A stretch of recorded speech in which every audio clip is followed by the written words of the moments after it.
Bonjour, aujourd'hui je reçois Adrien Zeda qui va revisiter une de mes recettes, la pintade à l'estragon. Salut Adrien. Bonjour Hélène. On y va?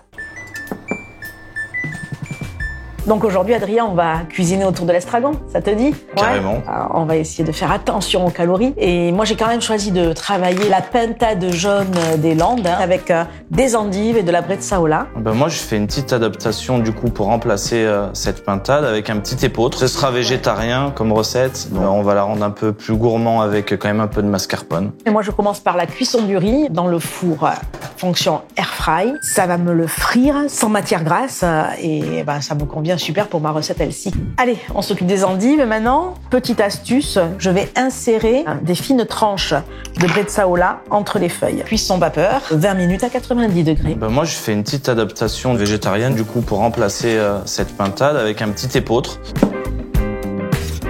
Donc, sel, piment d'Espelette. C'est une très bonne idée parce que ça apporte à la fois du piquant, mais derrière aussi une petite douceur. Et je m'y mets de plus en plus. T'as intérêt, si t'as un restaurant à Biarritz, il vaut mieux que tu sois fan du piment d'Espelette.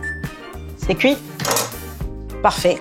On a conservé tous les arômes, tous les nutriments. On voit qu'elles n'ont pas été abîmées. On n'aurait pas pu faire ça dans une casserole d'eau chaude, quoi. On a mis la pintade sous vide, 95 degrés, 30 minutes, c'est tout simple.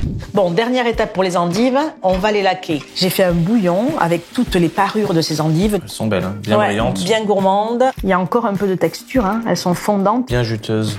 Bon, la pintade, on peut la sortir. Je vais lancer le programme Easy Clean. C'est un programme de nettoyage qui dure 10 minutes, sans produits chimiques. Donc ça permet d'avoir un nettoyage fréquent et qui évite d'avoir des déperditions de goût entre les cuissons. Donc là, l'idée, c'est de créer un crumble avec cette bresaola et ce riz cuit au air fry. On peut se régaler. On a vraiment la forme de la graine en bouche, mais en même temps, c'est super fondant. Ça marche très bien. Merci Adrien d'avoir accepté mon invitation. Merci, ce repas à 4 mains, c'était super sympa. Life's Good, LG.